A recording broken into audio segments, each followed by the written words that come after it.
Bueno, nosotros somos el equipo de insuficiencia renal crónica que está conformado por Cervantes Millán Ibet, Jiménez Avilés Frida, Vega Salazar Paola y Alonso Martínez Taño.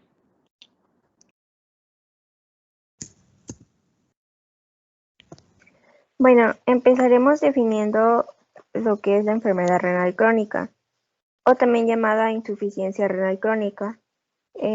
Pues describe la pérdida gradual de la función renal y sabemos que los riñones son los encargados de filtrar los desechos y el exceso de líquidos en la sangre y que estos luego son excretados por la orina.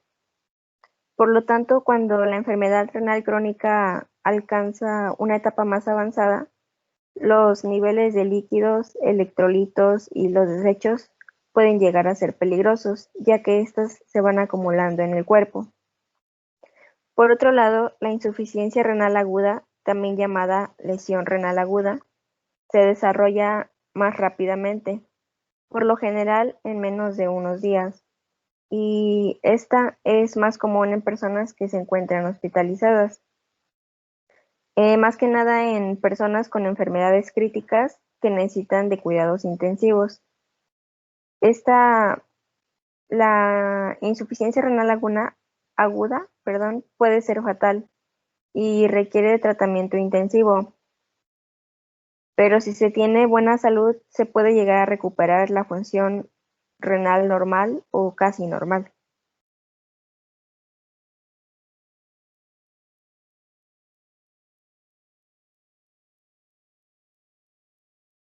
En los criterios diagnóstico, para detectar esta insuficiencia se puede hacer mediante pruebas. Una es la prueba de orina para comprobar si hay alguna proteína en la orina y una prueba de sangre para medir los niveles de creatinina en sangre. La insuficiencia renal cuando es temprana por lo regular no presenta signos ni síntomas. Esto significa que una persona puede llegar a perder hasta el 50% de su función renal antes de mostrar algún signo. Ya cuando está más avanzada, algunos de los signos y síntomas que aparecen son la diuresis, que como ya sabemos es una disminución en el volumen de orina excretado, pero esta se presenta algunas veces, otras veces se presentan el mismo volumen de orina. Otro es la retención de líquidos en piernas, tobillos y pies, fatiga, desorientación, orina espumosa, debilidad, falta de concentración, entre otros.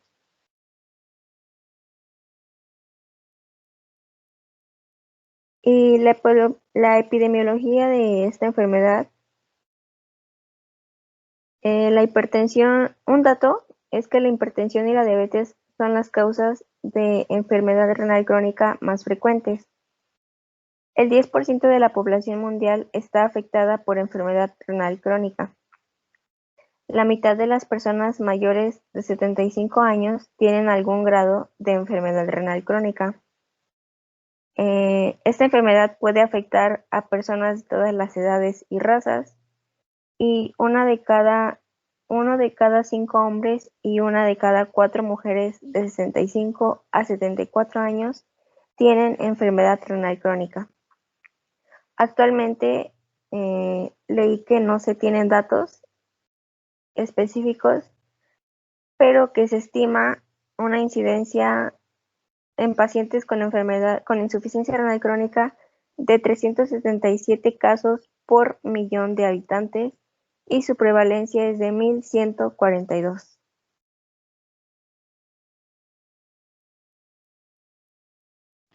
Bueno, en la evaluación nutricional, los pacientes con insuficiencia renal son un grupo de alto riesgo y tenemos dos tipos de insuficiencia renal, la aguda y la crónica. En la aguda, el aporte energético debe ser de 30 a 40 kilocalorías por kilo de peso corporal y las proteínas se deben de dar del 0.8 a 1 gramo por kilogramo de peso. Se debe limitar la ingesta de potasio y de sodio en la fase oligúrica y estas recomendaciones más adelante se las van a dar mis compañeras. Le pueden cambiar, gracias. En la insuficiencia renal crónica debe de ser una dieta controlada de proteínas de 0.75 a 1 gramo por kilogramo al día. En los pacientes con hemodiálisis, los requerimientos calóricos son de 35 kilocalorías por kilogramo al día en situación basal.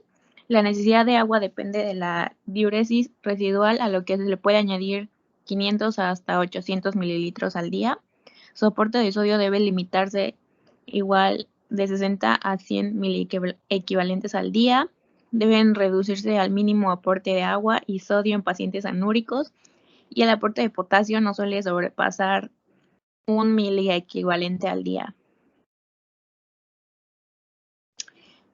Y el aporte de minerales y vitaminas en estos pacientes es fundamental. Los pacientes presentan un déficit de absorción de calcio intestinal por el déficit de vitamina D3. Y se debe restringir el consumo de fósforo y el consumo de lácteos, huevo, carne, algunas verduras. Y algún estudio que hizo el ESPEN, nos dice que la ingesta energética debe situarse en torno a las 35 kilocalorías en los pacientes con insuficiencia renal crónica estable y con un peso en torno al 10%. La ingesta de minerales se sitúa de 600 a 1000 miligramos de fósforo. Igual está el potasio y de sodio. Y antes de pasar al tratamiento médico, cabe mencionar, para el diagnóstico nutricional se utilizan varias valoraciones, y una es la valoración global subjetiva, el índice de masa corporal, el pliegue tricipital. También ocupamos la circunferencia muscular de brazo, y en los parámetros bioquímicos tenemos que estar checando la albúmina, el colesterol, el índice de catabolismo proteico y el fósforo. Y se infiere o se infiere que no existe un único método de valoración nutricional, por lo que es necesario una combinación de métodos tanto subjetivos como objetivos para que logremos identificar a aquellos pacientes que requieran de una intervención nutricional más específica, para que pues podamos realizar un adecuado diagnóstico.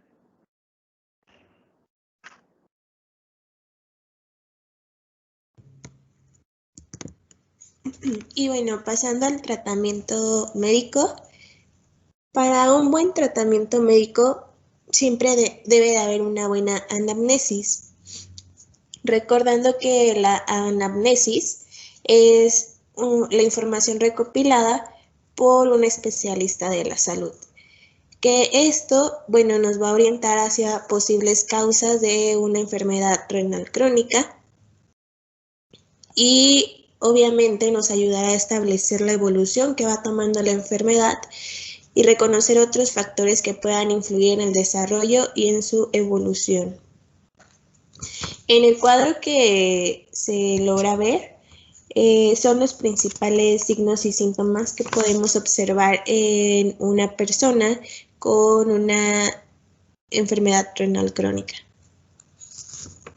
Y bueno, por mencionar algunos, en la piel podemos observar palidez, equimiosis, en el sistema nervioso y locomotor podemos observar que sufren de insomnio y piernas inquietas. En el digestivo podemos notar que sufren de anorexia o de náuseas y vómitos, mal sabor de boca. En el cardiorrespiratorio también podemos ver que presenta disnea, edemas y una hipertensión arterial. En el osteoarticular podemos observar que sufren de osteodistrofia y calcificaciones o alteraciones del crecimiento. Y en el endocrino podemos observar que pueden tener amenorrea, esterilidad, abortos, entre otros.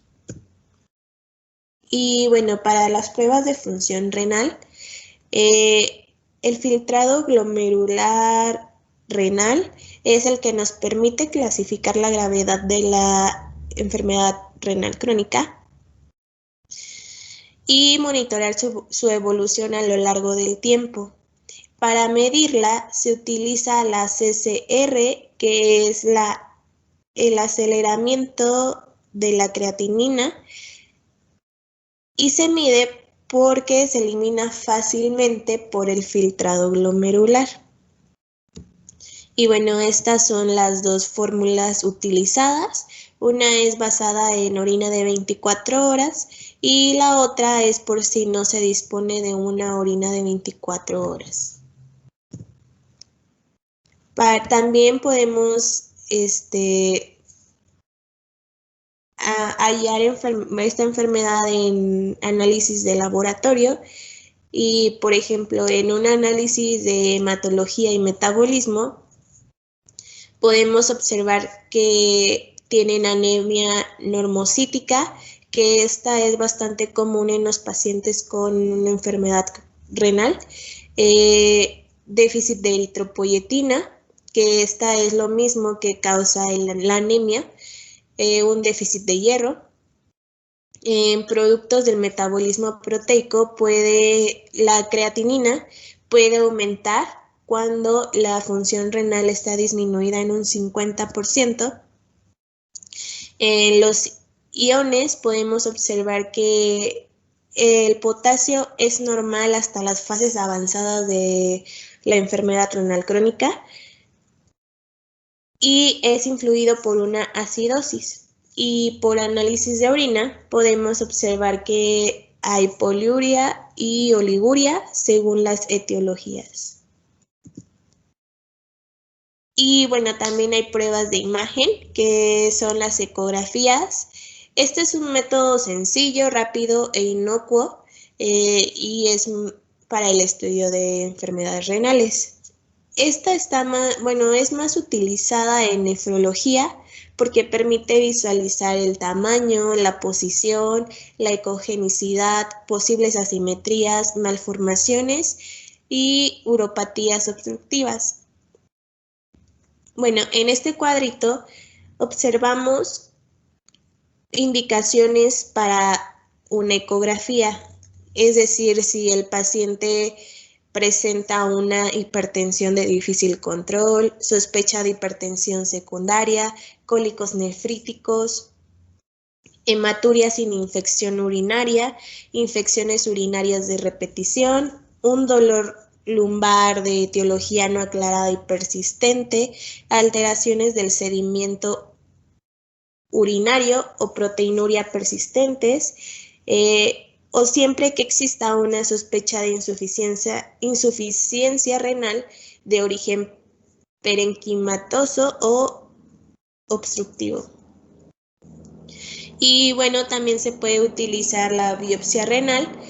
Esta solo estará justificada si su resultado pudiera influir en el tratamiento de la enfermedad o ante la sospecha de alguna enfermedad sistémica, como lo puede ser lupus eritematoso sistémico, el mieloma múltiple o alguna enfermedad glomerular progresiva.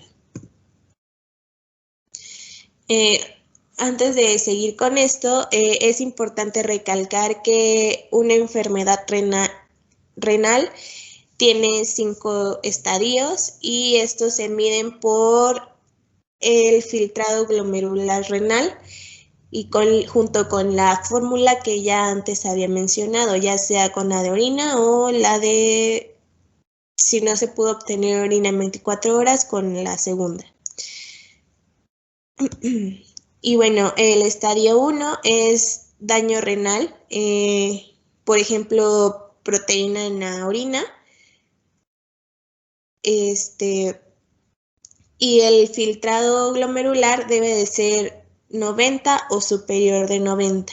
El 2 es un daño renal con disminución leve del filtrado glomerular y debe de haber un total de 60 a 89. El 3 es disminución moderada del filtrado glomerular. Aquí debe haber de un 30 a un 59 de resultado. El 4 es reducción grave del filtrado glomerular que es de 15 a 29, y ya la insuficiencia renal ya es menos de 15. Este valor siempre se lo va a indicar el médico. Esto a medida de cómo la enfermedad renal va avanzando. Y bueno, estos son algunos de los tratamientos, o más bien cómo se lleva el tratamiento. Y bueno, siempre debe de haber un médico de atención primaria, y un nefrólogo. El control médico debe de ser exhaustivo. Hay muchas restricciones, no me voy a detener mucho en las que son como nutricionales porque mi compañera lo va a explicar más adelante, pero por ejemplo en la restricción proteica, esta es para retrasar síntomas urémicos. No debe indicarse una cantidad inferior a 6 gramos por kilogramos por día, porque esto puede ser una malnutrición y solo se debe indicar cuando estén en los estadios finales. El agua y la sal, bueno, la ingesta hídrica siempre es dependiendo a la diuresis residual de cada paciente. La sal se evita para que no haya posible hipervolemia o hipertensión. Siempre debe haber ocasionalmente debe de haber una recomendación de diuréticos y los diuréticos de ASA, y siempre evitar los ahorradores de potasio. En caso del bicarbonato, el filtrado glomerular renal debe de ser inferior a 25 mililitros por minuto para que pueda haber bicarbonato. Siempre se requiere un aporte de exógeno de bicarbonato. Esto siempre según las funciones renales y las características de cada paciente. Iniciar un tratamiento de bicarbonato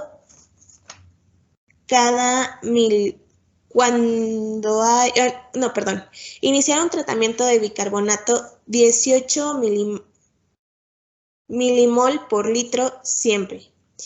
Y después de esto, ajustar de acuerdo a la respuesta del paciente, que sería de 2 a 6 gramos por cada 24 horas.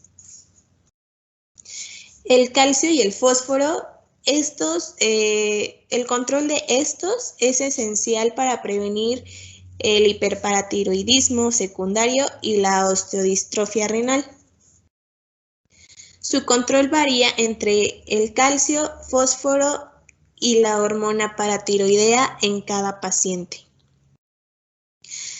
requiriendo el uso solo o combinado de quelantes del fósforo con o sin calcio y vitamina D.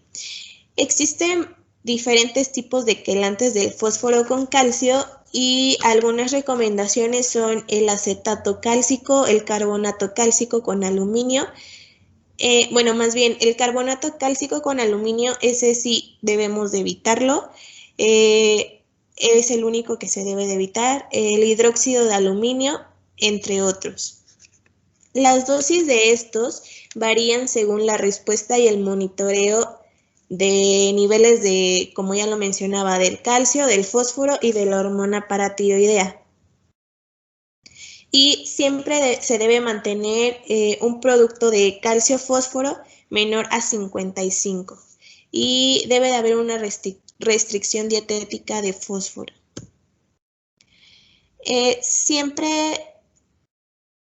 Como ya lo mencionaba, los pacientes con una enfermedad renal crónica presentan anemia normocrómica. Esto por déficit de eritropoyetina, y se debe de administrar el EPO. El EPO es la exógena de eritropoyetina, pero antes de esto se debe asegurar un depósito de hierro adecuado, que es la ferritina menor de 100 nanogramos por mililitro, además de descartar otras causas frecuentes de la anemia. También debe haber un control de hipertensión arterial.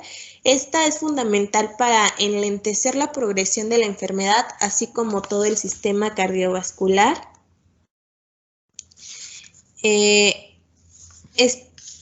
Estos es especialmente indicados para su efecto nefroprotector. Son unos fármacos. Estos enlentan la progresión de la enfermedad renal crónica de cualquier etiología, pero especialmente en la diabetes. La elección de estos fármacos debe de ser individualizada, siempre y cuando vigilando la aparición de efectos secundarios y tener en cuenta posibles contraindicaciones. Algunos efectos secundarios que puede suceder que se pueden presentar son edemas y fracaso renal agudo. También el control de factores cardiovasculares debe de ser un objetivo fundamental para cualquier médico y tener en cuenta el control glucémico, el lipídico, que haya un ejercicio moderado y que si es que el paciente tiene problemas con el alcohol o con el tabaco, que estos hayan sido abandonados en su totalidad.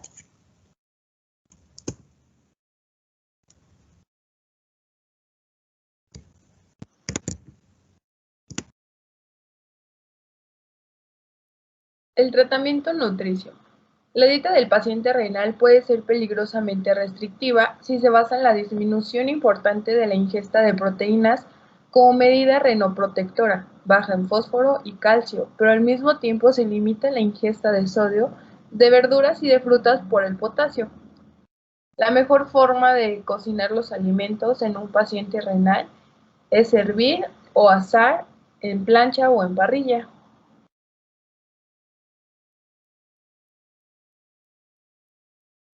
La hidratación. En pacientes con diálisis se recomienda tomar tanto líquido como lo eliminado en la orina. En ese periodo, más 500 a 750 adicionales. En términos del peso del paciente, la ganancia interdialítica no deberá exceder del 4 al 5% del peso seco. En la ingesta salina no debe sobrepasar los 5 gramos de sal o 2 gramos de sodio. En pacientes con la enfermedad renal crónica aguda, el sodio urinario no debe sobrepasar los 90 miliequivalentes al día. De 100 a 120 miliequivalentes al día puede considerarse un objetivo posibilista y razonable. No sazonar los alimentos y evitar los que contienen sal en exceso, como por ejemplo los embutidos.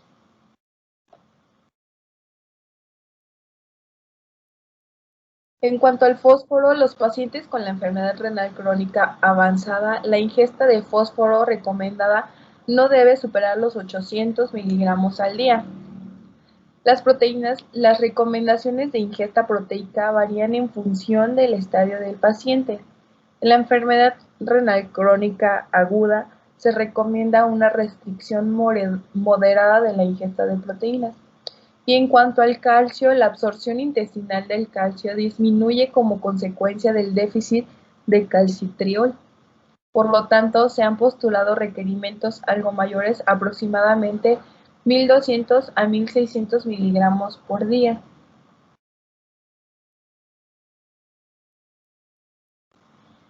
Aquí en el ejemplo de menú traemos 3 tiempos, que es el almuerzo, la comida y la cena. En cuanto al almuerzo, pusimos un vaso de bebida de arroz con 4 galletas Marías. Frutas en almíbar, se les desecha el líquido y se come simplemente una porción. En cuanto a la comida, las tostadas con sabor mediterráneo, que es pan sin sal, aceite de olivo, ajo en polvo, romero y orégano, pechugas de pavo con limón y romero, agua o té. En cuanto a la cena, es una pizza casera de cebolla con espárragos y berenjena.